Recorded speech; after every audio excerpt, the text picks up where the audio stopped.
Hello my loves, welcome back to my channel, or welcome to my channel if you are new here.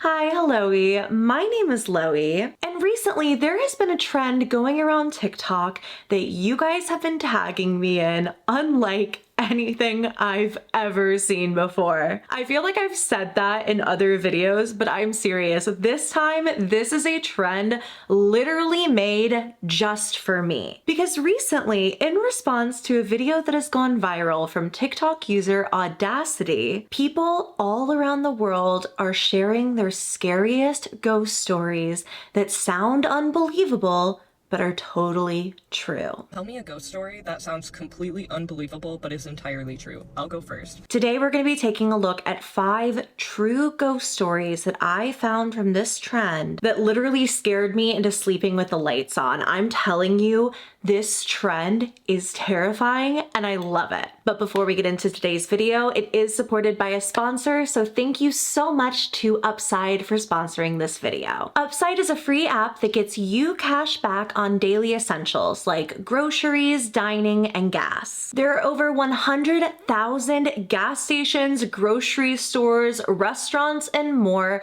participating on the Upside app, so you have so many opportunities to earn cash back. I know I am not telling any of y'all anything new, but gas has gotten pretty expensive, especially here in Los Angeles, so I've been using my Upside app to find the best deal on gas in Los Angeles that gets me the most cash back for my buck. But Upside has worked its way into every facet of my life. With every single errand I run, I just check on Upside really quickly to see if they're offering cash back. Upside users are claiming over $1 million in cash back every single week. And top Upside users are earning as much as $300 per month. To find out how much you could earn, click the link in the description box down below to download Upside today and use my promo code Loey to get an extra 25 cents back on every gallon of your first tank of gas through Upside, or scan the QR code on screen right now to claim this offer. I love absolutely everything about Upside. It is one of the best apps that I have on my phone, and now I feel like such a smart spender because I'm earning cash back on purchases I make on a daily basis anyway. Anyway, all that to say, thank you so much to Upside for sponsoring today's video, and now let's get into the TikToks. I feel like we can't talk about this trend without first talking about the story that came from the creator of it,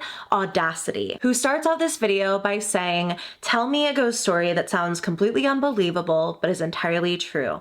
I'll go first." Going on to set up their story, they and their family, when they were around 8 years old, moved to a very small town in the Midwest. She says it was a very old home. In fact, something she thought was built as part of the Homestead Act back in the 1800s or so. Tons of acres, a barn that she knew had once been inhabited by tons of animals but had since been burned down. Just a lot of history.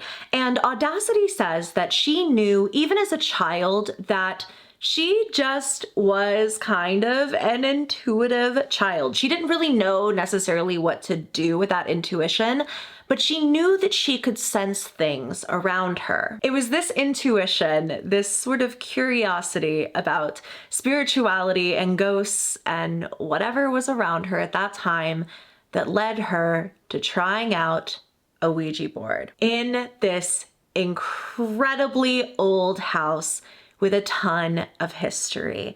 Now, what happens from here is so terrifying, and as Audacitii says in the beginning of this video, sounds completely unbelievable, but according to this poster, is entirely true. And of course, I dragged along my best friend and my sister and a couple other times, a couple other friends on this Ouija board journey where we would go and sit at the top of the stairs to the basement and we would turn all the lights off and turn candles on and then ask this thing questions, and it responded. And I don't tell people the story. It sounds psycho. The fact that other people are there to verify all of these things and validate gives me inner peace, but I don't tell people. But it worked. And unlike what I thought would happen when it would move, you know, even when we'd lift all of our hands off of it, it's still moving, is how aggressively it moved. It wasn't gentle. It was like very sharp. And so much time would pass when we were in there talking to this entity as well. Like we would think 10 minutes went by and it would be 2 hours, like insane.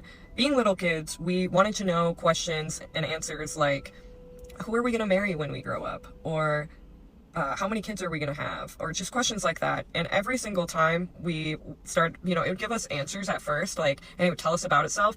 We would say, like, what's your name? And it would just say demon, D-E-M-O-N, like, over and over again. When we would ask questions about me, it would, at first it would, like, give us answers, and then it would just spell repeatedly, B-I-T-C-H, B-I-T-C-H, B-I-T-C-H. Horrifying. Like, any question about me. We're also having, like, visuals of, like, hands reaching towards the planchette, like, in the candlelight flicker. This entity gave us details saying that it was, like, buried in the cemetery, a cemetery that was, like, local, like, the name was legit. It gave us, like, I think it either gave us a plot number or it was just, like, the last name.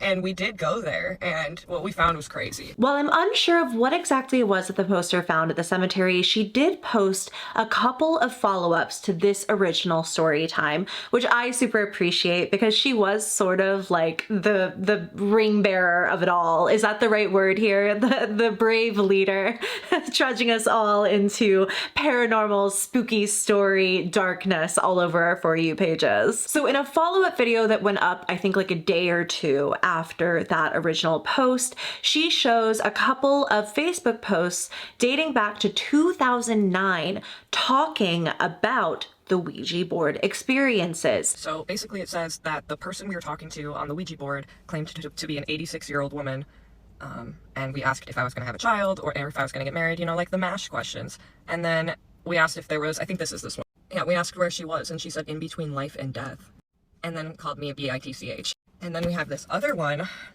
where we ask, is there anyone else who would like to speak to us? And it says yes, and then we say who, and it says demon, and then we said why, and it spelled out he knows God. Like, mind you, we all were lifting our hands up, like, watching it move. I completely forgot about this till I read it. And then we kept trying to ask innocent questions, like, what am I going to go to college for? B-I-T-C-H. Drinking this coffee to stay awake. I'm never going to sleep again. Whatever this is, repeatedly calling her that word, like repeatedly referring to her as that, and calling itself demon over and over, as well as the he knows God tidbit. Absolutely terrifying. As somebody who also grew up in a haunted farmhouse, and that is going to be the story that I share for my stitch to Audacitity's video, there are some dark energies in those kinds of places for one reason or another. So following up to this as kind of like a part 3, Audacity has a friend of hers on FaceTime just kind of corroborating the story, saying what she remembered about these experiences.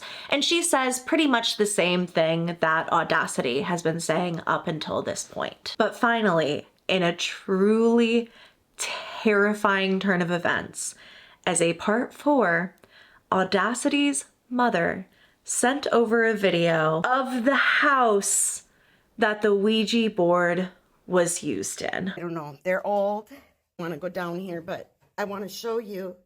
Oh, God. Oh, bugs. There's like this wall in there, and then there's a door that goes outside to the cellar, but you can see, I mean, this place is creepy as f***. I go back up the stairs. You guys did the Ouija board. Oh, there's Winnie. You guys did the Ouija board right outside of this door. And I think I'm covered in webs right now. Hi, Win. I mean, it looks like nightmare fuel to me, man. Like, that looks like the kind of place where you would have a demonic Ouija board experience. I definitely understand why this was the story that kind of kicked all of these off, because it's terrifying from the very first video. Every single detail to it just makes it all the creepier. But thank you so much, Audacity, for starting this trend with your story.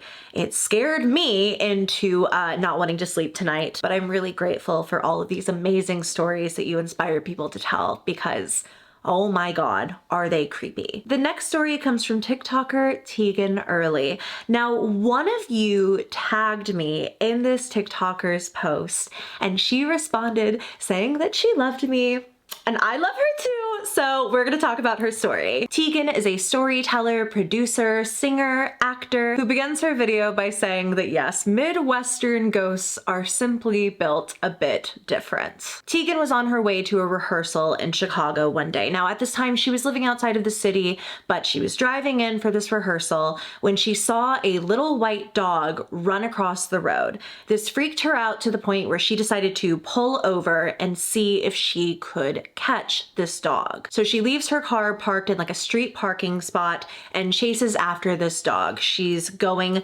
street after street, corner after corner, like calling after it, trying to catch up with it. The dog is just speed racer, bolting down the street. She loses sight of it after one corner, but continues walking until she sees these huge cemetery gates. And along with this cemetery came a man that we will get to know over the course of this story. I eventually come across the front gates of the oldest and biggest cemetery in the city of Chicago, Rose Hill Cemetery. And for those of you who are not from Chicago, there's a lot of overhead trains. They're awesome. I love them. There's like an overhead train that creates like an underpass.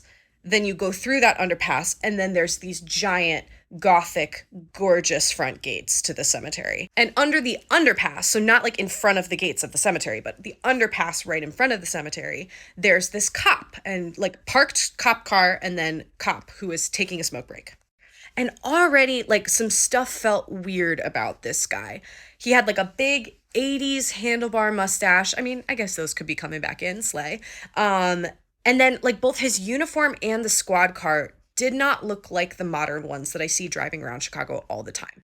But like nothing else seemed particularly off about this guy. So I thought, you know, maybe the precinct is just a little underfunded or something. Like, and they can't afford new equipment every couple of years. So I walk up to this man and I say, hey, trying to ask about the dog. And before I can even get my question out, he says, are you looking for that little white dog? And I'm like, yes. Do you know where it went? And before he answers, we have a full conversation. He's like, is it your dog? I'm like, no, but I don't know whose dog it is. I just figured I would help because I have some free time. And he's like, okay, well, the dog just ran through the front gates of the cemetery. And y'all, the cemetery is massive. So I was kind of like, okay, at least it's in a gated area where it can't really run anywhere else. Like, it's gonna be in there somewhere, but it's gonna take me forever to find this dog, especially if I'm the only one looking for it somehow. So at this point, I thank the officer. I start walking towards the gates because it's public, it's open. People walk through there with their dogs during the day all the time and stuff. Like, it's basically a park. And the officer stops me in my tracks and says, wait, before you go in there, just so you know, those front gates close at 5 on the dot. And afterwards, nothing gets out. And I laugh because like I thought he was kidding, but I still remember how my skin crawled when he said this to me. But he looks me dead in the eyes and he goes, no, seriously, you're going to want to be out of there by 5. Now our poster sets off to go and find the dog in the cemetery. It's not super far from where this policeman's squad car is to like where she's walking. She's only been walking for around 5 seconds when she realizes maybe she should ask which direction the dog ran in. When she turns around, both the police officer and the squad car are gone. So I turn around not 5 seconds after I had spoken to this man, and both the man and the squad car were gone. And because I know you will all probably be wondering, no, I did not hear an engine start. No, I did not hear a car door slam. I did not hear sirens. I did not even hear this man walking. All that was left of him and his squad car was the smell of cigarette smoke still in the air. I was that close where I could still smell the cigarette smoke, but the car and the man were gone. So really weird, but she's putting it out of her mind. Like, there's no way that this is like as creepy as I think it is. She looks around for the dog for around an hour and a half. She says during this time weird things were happening. She would hear whispering sounds and it didn't really seem like she was alone. The search is taking such a long time. She goes to get her car and comes back with the car. The cemetery is so massive. This is not like a job she can do alone on foot. However, as it gets closer and closer to 5, she realizes there's no way she's going to find this dog and make it out of the cemetery before the gates close. So she heads back to the exit. I was looking in my rearview mirror, kind of like scanning my mirrors and stuff to see if I could see any trace of movement. And a big black dog ran across like my rearview mirror, so behind my car. And I had 2 thoughts in that moment. The first of which was, oh my gosh, maybe that dog is chasing the other dog. I should turn back around and go look. But the second one, of course, was that cop saying, after 5, nothing gets out. So I did one of the few smartest things I've ever done, and I listened to the cop. I ignored whatever that creature was, and I got out of that cemetery. And sure enough, I got out of there literally right as the clock turned 5. I think I got out of there at like 58. And then at 4:59, 5 o'clock, the gates closed. Like, they're on an automatic timer, and they locked shut.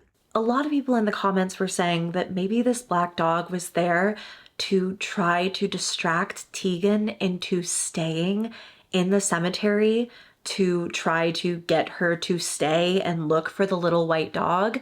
But thankfully, she knew better. Thankfully, the cop had warned her. She got out okay, and she found the dog. After this entire experience, something just didn't sit right with her. She couldn't shake the image of the cop and what had happened out of her mind. So she started doing a little bit of research. And wouldn't you know it, she found something. 3 days into this research, I find an online database that a bunch of veteran police officers started to honor officers who had been killed in action or otherwise like had passed on. I think this database went as far back as like the 1890s. Like, it was very extensive research. And when I got to 1984, I remember this so distinctly, I had a physical reaction because suddenly I clicked and I was looking into the face of the man that I had spoken to not 3 days earlier. And that man had died in 1984. Not on that spot, but he was buried in Rose Hill Cemetery. Oh, y'all thought I wouldn't show receipts? This is the guy. This is the guy I had a full conversation with before he vanished into thin air. And I'm only blocking out his name and his information out of respect. And I was wrong. Sorry, not 84, 86, but yeah. There he is, Patrolman J. And I truly believe this is exactly who Tegan saw that day.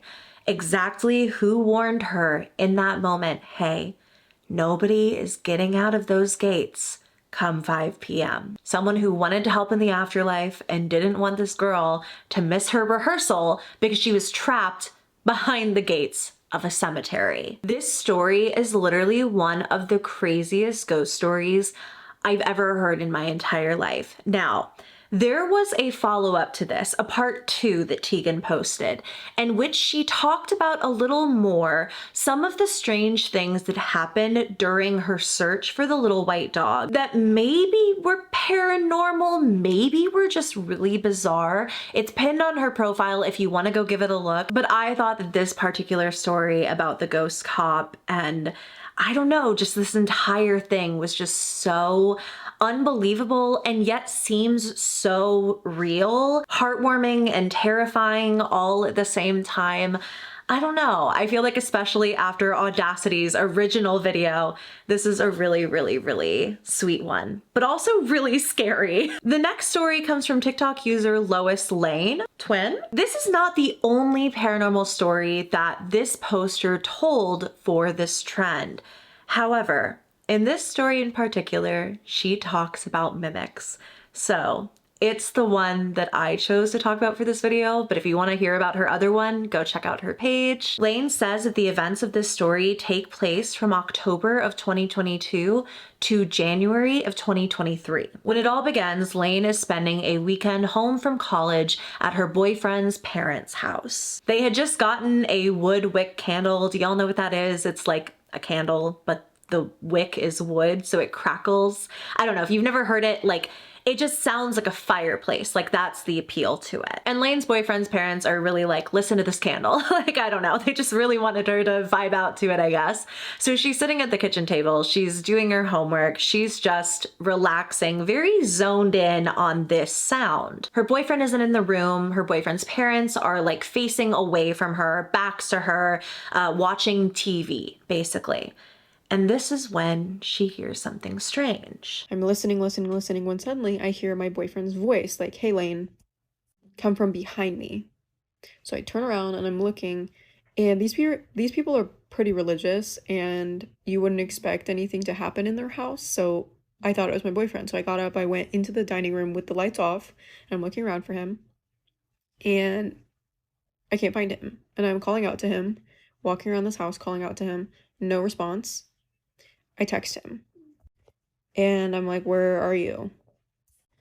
He comes downstairs and he's like, I was in my room, like, what's going on? And I think my face was a little freaked out. He told me essentially that he had been in his room for the last hour and it wasn't him, and he promises me that it wasn't him. Now, this experience really freaked Layne out, but it seems as though the family was kind of like, she says like, not like it happens, but kind of like they almost like brushed it off a little bit, like don't really pay it any mind. And she's trying really hard to be rational here. She's trying to kind of convince herself that this is not paranormal. There has to be a reason why this happened to her. It's nothing. She pushes it out of her head. Fast forward to January of 2023 when Layne's boyfriend's family gets a dog, a little Wheaton named Oakley, which is important for what's to come. Now, Layne and her boyfriend are away from the house once again. Now, they were out all night.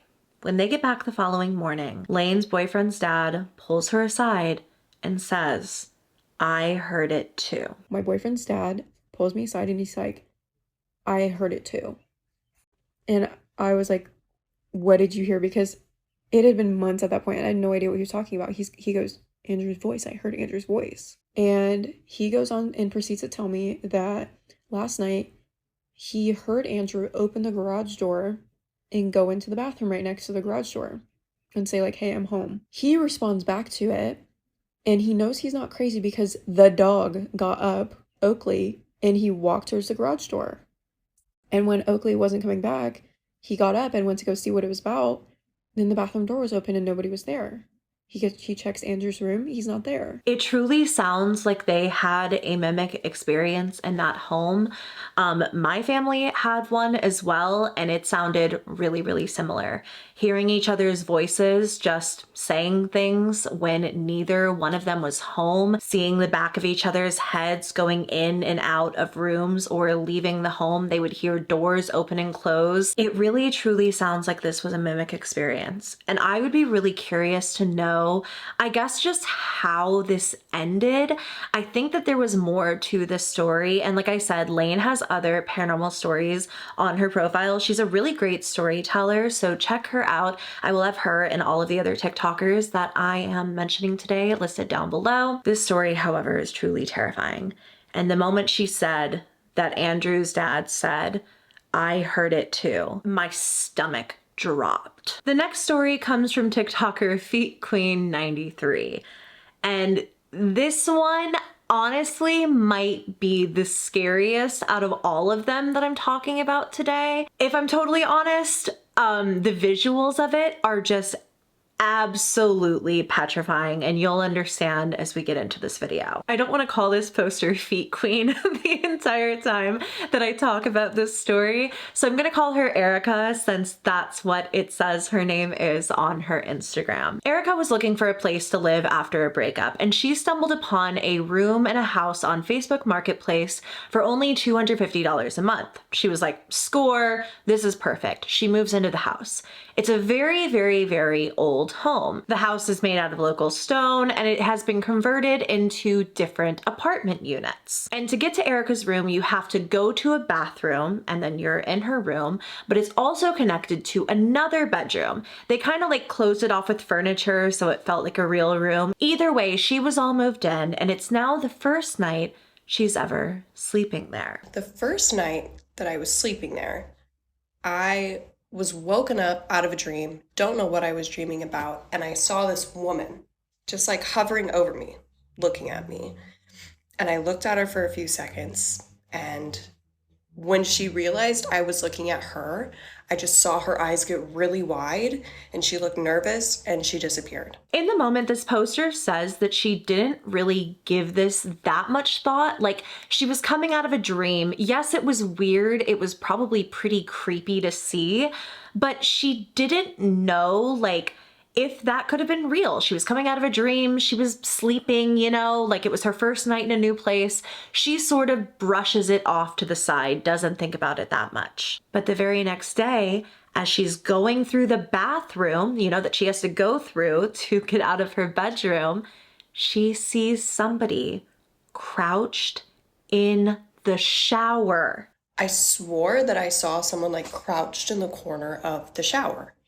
And I thought that was weird, but because the night before and how I was like, that was probably just a dream. I'm probably just paranoid right now. I'm not going to give it any credit. Eventually, it gets to the point where Erica adopts a little kitty. I think you can hear a cat meowing in the background of this video, which is very cute. But at the time, she was only 19 years old. The cat's food was more expensive than hers. I'm sure a lot of you can understand, I understand, what it's like to be a struggling college student trying to support yourself along with your pets. So she does the responsible thing and she gives her kitty away to a very good friend who is going to take wonderful care of her.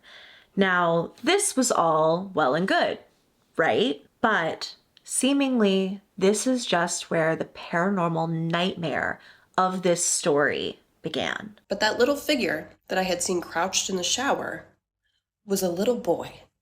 And he was very upset that my cat was not there anymore. So what did he do? He terrorized me.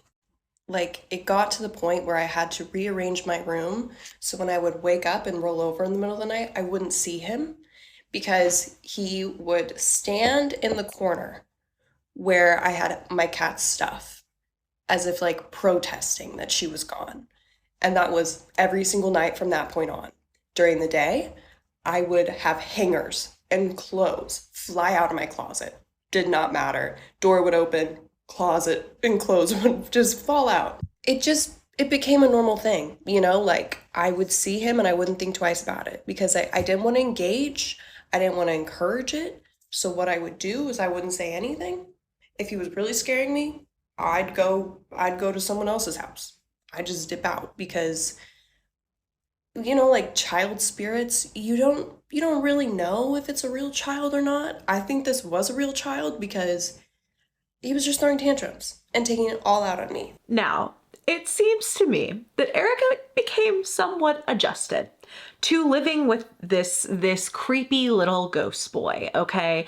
I think that maybe she had some sympathy for him. I mean, it's clear that she feels like she understood why he was there. You know, he's protesting the cat being gone. However, what she says happens next one day as she is literally just sitting there folding laundry is an image that I will never be able to get out of my head. I was folding my laundry on my bed and I watched him crawl out of my closet, look at me, and crawl underneath my bed.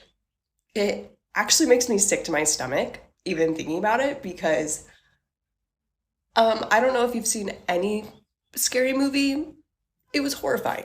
So yeah, I dipped. I didn't come back for like 2 days because that was horrifying. And before I left though, I did get on my hands and knees and look under the bed to see if he was there. One of the bravest moments of my life, he wasn't. And at that point, I was already done. You know, I didn't care that I didn't see him. I was done. After this point, Erica left the house for 2 days.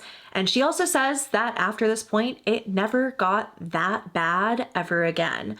However, every single day, she would see him crouching in the shower. And the way that our bathroom was set up, like the mirror faced the shower, and there would be times where like I would be getting ready.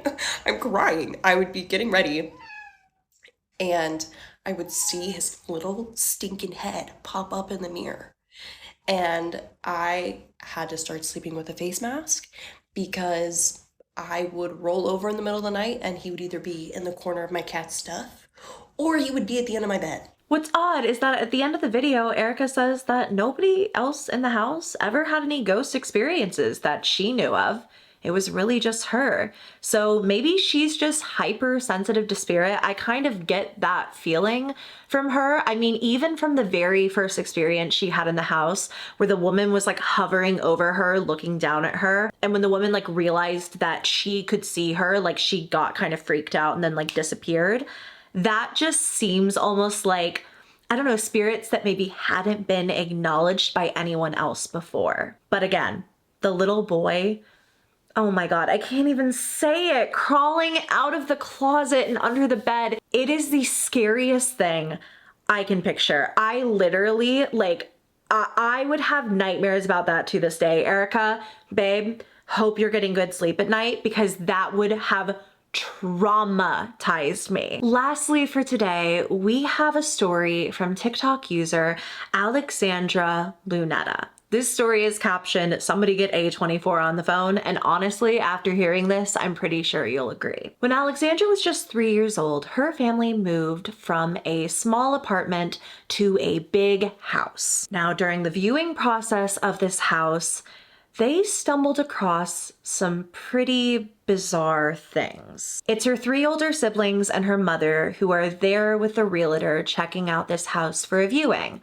Now, everything seems fine. They're walking through the house, they love it, it seems perfect for their family. However, it's when they reach the basement that they discovered something bizarre. When my family went into the basement, they saw dried droplets of blood splattered on the floor and on the walls. They found bird feathers, and then they saw a satanic symbol drawn on the wall. Now, the previous owners of this house belonged to a mother and her son, and according to this woman, she mostly lived upstairs, she let her son live in the basement. She said she kind of just let him do his own thing, left him alone because he was an adult. Despite this, the family did move into the home. Now, Alexandra explains that she was the youngest of her siblings. There's quite a significant age gap between herself and her siblings. So being the only child in the house, she seemingly had all of the paranormal experiences. It started off with the growling. She would hear low-pitched growling coming from behind closed doors when she was very young. I'd be walking through the house and I would hear low-pitched growling coming from behind closed doors, closet doors.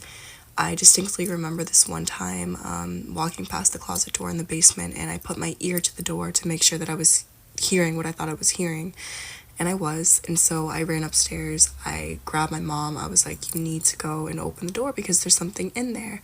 And so she opens the door, and there's nothing in there. The older Alexandra got, the worse it became. By the age of 13, it was not just hearing things. Now she was physically seeing things within the walls of her home. The paranormal activity got increasingly bad, and it was so bad to the point where it was disrupting my sleep. Every single night I was woken up at 3 a.m. on the dot. At first it was just my TV would be turned on, or I'd hear like really creepy noises coming from my closet or like a dark corner. Now, the way that my room was set up was I had a room upstairs, and my room was at the very end of this long narrow hallway. And when I was laying down on my pillow in my bed, and my door was open, I could see directly down the hallway. So when I would be woken up at 3 in the morning, I'd open my eyes, and I slept with my door open because I was so scared. And when I would look down the hallway, I saw this very tall, dark figure. It was all black. Couldn't see its face, but I knew it was a man. I just knew. This figure, every single night, he would be standing at the end of the hallway, and he would walk slowly down the hallway into my room and stand at the foot of my bed and just try to intimidate me. The reason I included Alexandra's story in today's video is because her story reminds me so much of my own from my time living in my haunted farmhouse in Georgia that I talk about all the time. I truly think that it's where my fascination with the paranormal began. I had a similar experience with a tall, shadowy figure that I just knew was a man, and I knew was a bad man who did not mean me or my family well in any way. During this time, her family isn't believing that like the paranormal activity is what's actually disrupting her sleep. Her mom takes her to a neurologist to see if everything is okay. The doctors could never come up with anything because my brain activity was normal. So they just conjured it up to me being a child, and it was just my imagination. It was all in my head. By the time that Alexandra reached high school, most of her siblings had moved out of the home.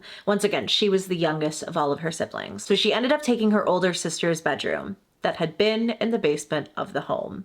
Remember the one from the beginning? The one with the blood and the satanic symbol? Yeah, this girl is really brave. And unfortunately, this is also when the paranormal activity became physical. I would wake up with bruises on my body. I'd wake up with scratches on my body in threes. And one time it was so bad that I woke up from being choked.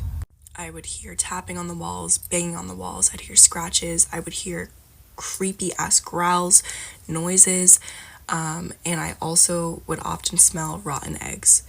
At this point, you know, I figured that whatever was haunting me was still the same entity that it was upstairs, the man I was talking about, but no, this time it was a woman. One of the very first times I had ever seen her, I was having a sleepover with my friends and I was woken up in the middle of the night.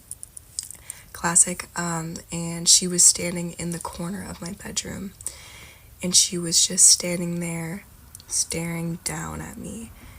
She had a long, tattered dress. Her limbs were all decrepit and broken, and her hair was long and ratty and dark, and I could not see her face. At this point in time, I had grown so accustomed to this that I just didn't care anymore. Like, it was a part of my life, and it didn't scare me.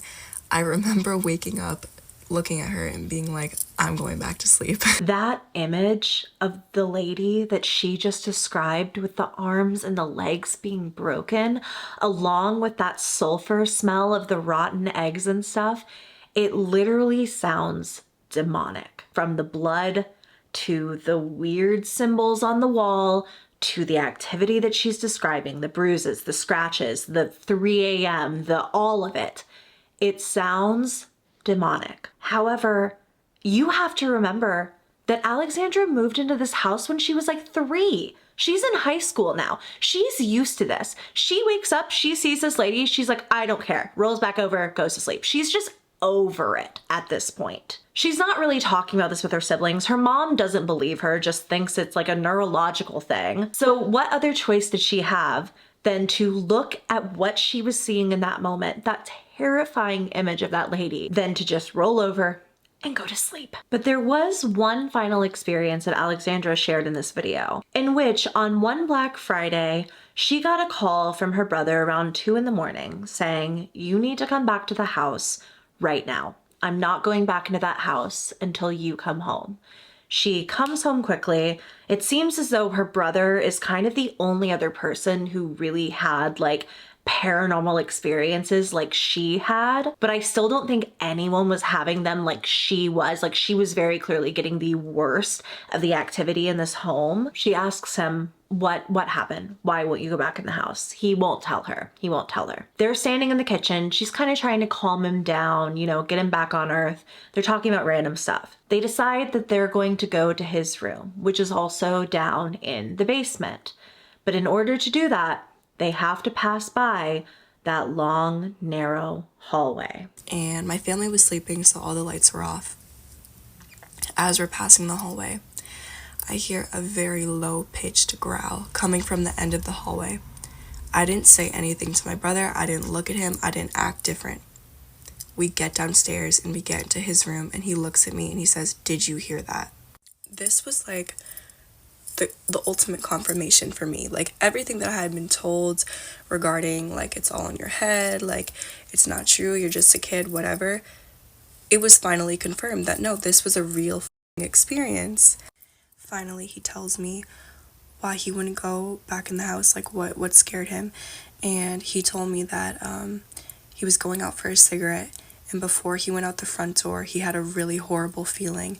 He turned around, he looked up the stairs, and it was that woman that I had seen previously. He described her wearing the same thing, he described her looking the same, and he said that she was just standing at the top of the stairs, staring down at him, just trying to scare him. Following this, Alexandra, along with the help of her brother, said that it took a lot of time and intention, but they eventually got these entities out of their home. She said that the paranormal activity did persist until the day that the home was gone. Like, things would move, you'd hear sounds, but it was not this intense, brutal, demonic thing that it had been before. When she was 23, Alexandra's mom sold the house. And the night that she moved out, the night that she got to the new place, Alexandra had a dream about 3 entities. The 3 entities that had been in that home, basically telling her goodbye. The very night that I moved out and into the new place, I had a dream of the 3 entities, demons that were haunting me, and finally they showed me their faces, and they were essentially like goodbye. Like, this is it. You've been released. And that was the end of the story. This to me sounds like something straight out of like The Haunting in Connecticut. That's what I kept thinking about hearing this story. Like the room in the basement kind of reminded me of The Haunting in Connecticut. The smell of the sulfur, the way that it attached itself so heavily to the child in this family. I can't even imagine what kind of other stories came out of that home. I also understand Alexandra's parents not believing her. I'm curious though, if they did at all. Because when I lived in my insanely haunted farmhouse, my parents didn't believe me, but then when we moved out, they were like, yeah, no, we believed you the whole time. We just didn't want to say anything because we were scared too. Well, my mom did anyway. My dad was still kind of skeptical, but my mom told me after the fact that she'd had an experience as well. So I'm curious if her family ever experienced anything that they didn't tell her about. It's really creepy though, that her brother saw that woman the same as she did. There you all have it. Those were 5 paranormal stories, true paranormal stories from the haunted side of TikTok. The last time we did something like this was around the time of the Susie Pesto stitches. So I'm really excited to have had another trend like this to talk about. If you guys want another part 2 to this, then let me know and I can totally do one. For now though, if you enjoyed, go ahead and give me a thumbs up and please subscribe to my channel if you haven't already. I want to say a really special thank you to my subscribers who are members of the channel.